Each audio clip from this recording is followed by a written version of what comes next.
Good evening, all, and thank you very much for supporting this channel. Now, there is an opinion poll that has been released today, the 2nd of May, that is showing how the Nairobi voting pattern will be if election is to be conducted today. Now, there is that one that has shown Raila leading in Nairobi, Makueni, and Mombasa. The same opinion poll is also showing Mike Sonko trailing Abdulhamid Nasir in Mombasa governor's race. The ODM candidate coming first, then Sonko number 2, with the UDA candidate coming distant third.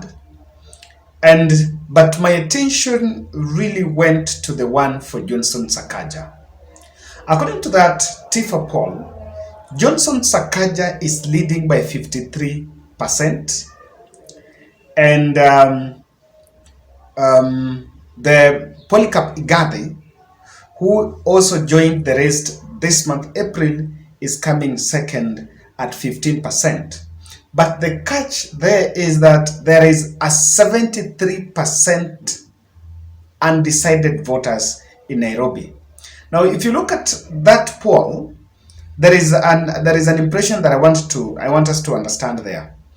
I think there was a question on not either candidate, whether if election is to be done today, you are going to vote for any governor candidate or no. So the ones that say they're not decided on any candidate is 73%. Then I want to believe that the other 27% mentioned that they will support maybe candidate A or candidate X. Now, what this means is that Nairobi voters are not yet decided. Now, one thing I normally poke holes on opinion polls is the sampling size. And we're not yet sure. The one for the Star, they normally do 3,000. For the TIFA, they have not mentioned the sampling size. But let's just dive deep to Nairobi politics. Last week, Johnson Sakaja picked a former ABSA banker, James Njoroge Mushiri, to be his running mate. Mushiri was vying for Nyandarua governor's seat in the just concluded UDA nominations. Then he lost in the nominations to an aspirant known as Kiarie Badilisha. I think that is a candidate that was enjoying some wave there.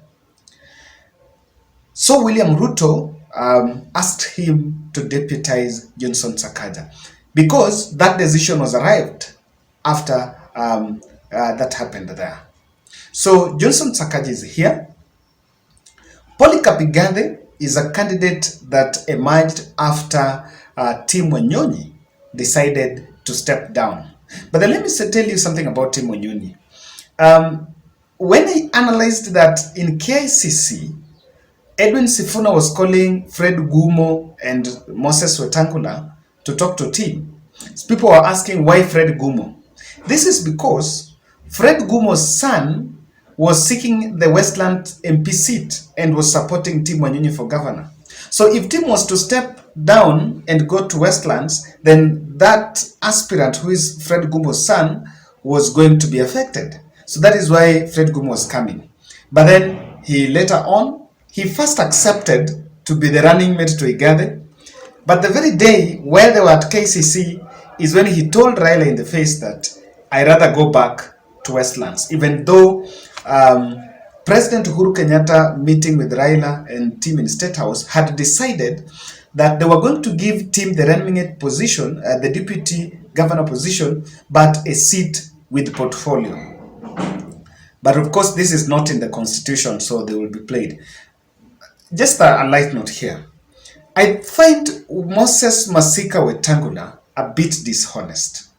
There was no way ODM could be given the presidential candidate and at the same time they get governor. So Wetangula is going to Bungoma to say that Raila sacrificed Tim Wanyonyi.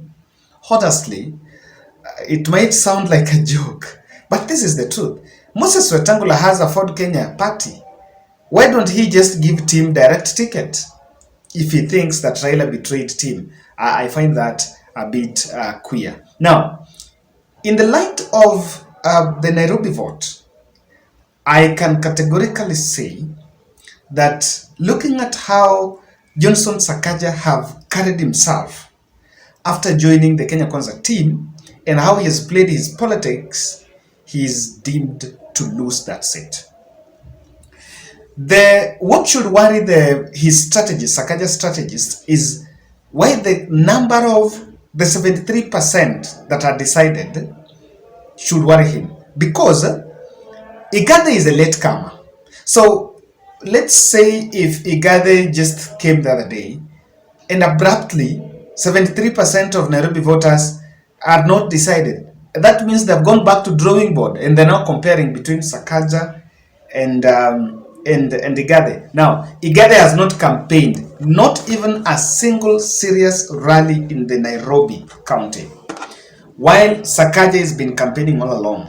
That means that if all the Sakaja team put a very good strategy, they are likely to trounce Johnson Sakaja. So I want us to listen to this clip.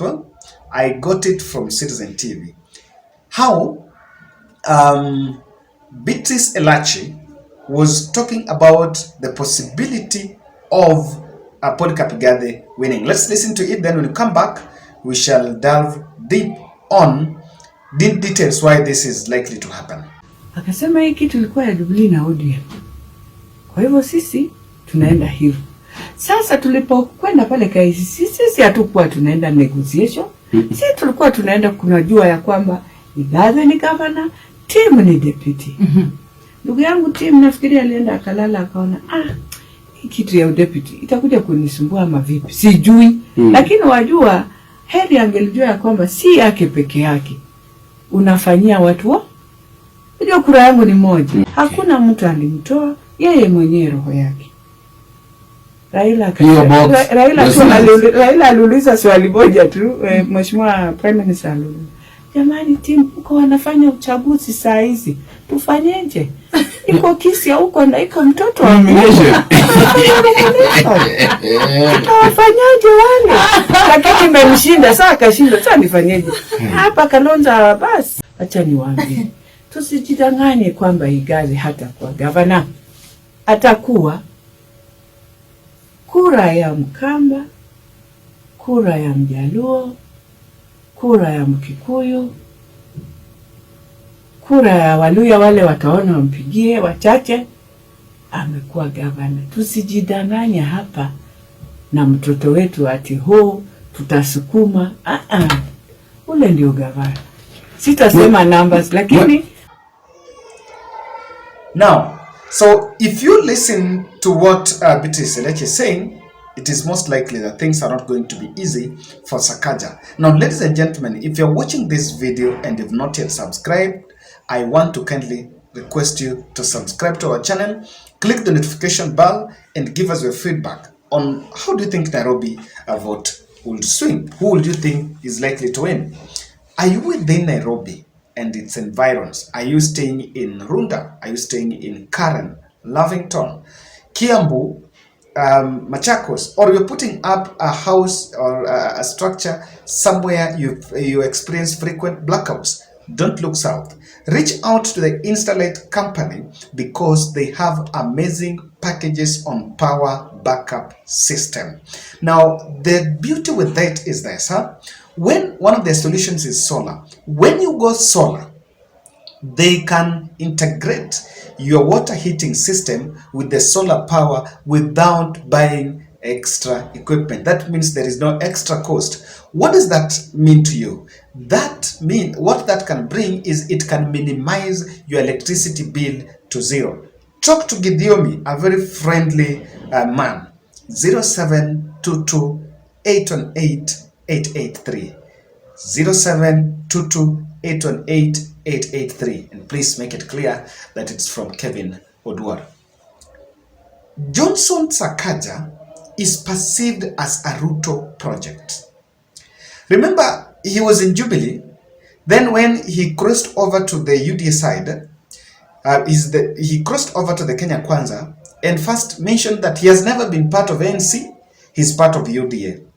And let me say for the record, by the time the rubber will hit the road, you will realize that Johnson Sakaja is not seeking Nairobi seat as an ANC candidate. Johnson Sakaja is a UDA candidate. Ruto knows the value of having a governor in Nairobi in his party. He knows that value. And Ruto will not let Nairobi to be given to Musalia Mudavadi. But and again, if you look at it, if there was a power sharing deal, and in Kakamega, Cleophas Malala was given the ticket through ANC, it's only logic that is vying through UDA. But then, what the reason why he's going to be perceived as a William Ruto candidate is because even the choice of the running mate. I want to believe that it is William Ruto who asked Sakaja to pick James Njoroge Mushiri as his running mate after Mushiri lost in the Nyandarua nominations. So that tag of being a Ruto project is going to work against him, because if you refer to that opinion poll, it's showing that UDA support in Nairobi is low compared to Azimio. By the way, Azimio has 42% and UDA is staggering at 28%. What I know is this: Raila Odinga will get more votes in Nairobi than William Ruto. Here, Raila has more support. So that is one of the reasons that will be. But also, there is this narrative of the Kalenjin tag. The Kalenjin tag is feeding the Luhya vote. I know that there is a question of Sakaja's father is from Sabaut. I don't know his father or the mother, and so that's why he's being called a Kalenjin. From my understanding, it is a political propaganda.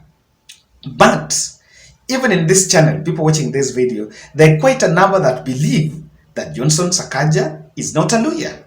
And that is it. In fact, the potential voting bloc in Nairobi is the slums. Now, the slum is where such narrative penetrate faster.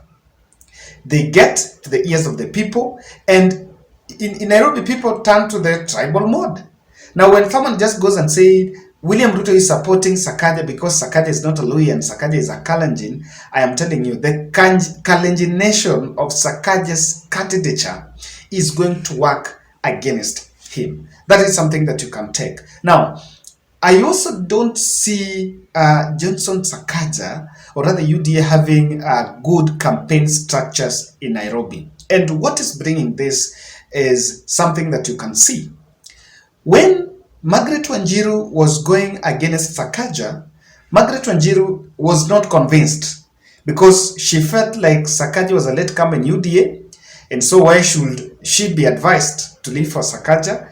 And she's not, and I have followed some of her campaigns after she was told to go and vie for Senate. She's not committed, and she's not campaigning for Johnson Sakaja.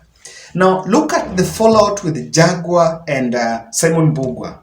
What that tells you is that there is no, these other candidates are not coalescing around Sakaja's candidature. And the point is this. For example, I stayed in Dagoretti. In Dagoretti area, there is a big number of Luhyas, Kisis, and Luos there. So, a Luhya candidate who is vying through UDA in Dagoretti North is most likely to dance the tune of Azimio because the place is more of an Azimio. So that candidate is not going to sell Sakaja's candidature. That is why the campaign structures in Nairobi do not favor Johnson Sakaja. So it will be upon him himself. But you know, as a candidate, you cannot be everywhere. Lastly, where are the numbers? Where are the numbers? Because even if the Luhya, even if Sakaja, let's just assume that Sakaja gets 70% of the Luhya vote in Nairobi, and Nairobi's vote is fragmented in the tribal lines, then the Jawas, the Luo community coalesces around Raila's voice, that is Polycarp Igathe. Then Kamba vote goes to Polycarp Igathe because they have Kaloki there. So that is the voice of Kalonzo Musyoka. And Polycarp Igathe also is going to get the Kikuyu vote. So it is not mostly, it doesn't really work. Yes, someone might say that even the other side they have a Kikuyu as a running mate, but you cannot compare a running mate with the president, with the candidate, with the governor candidate. Now, if you look at that arrangement, and again, you should not just take it very easy. If Sakaja is going to convince a host of Luhya nation to vote for him in Nairobi, it's not going to be 100%. It's around 40 or 30%. So if you look at the numerical arithmetic, it does not favor Johnson Sakaja.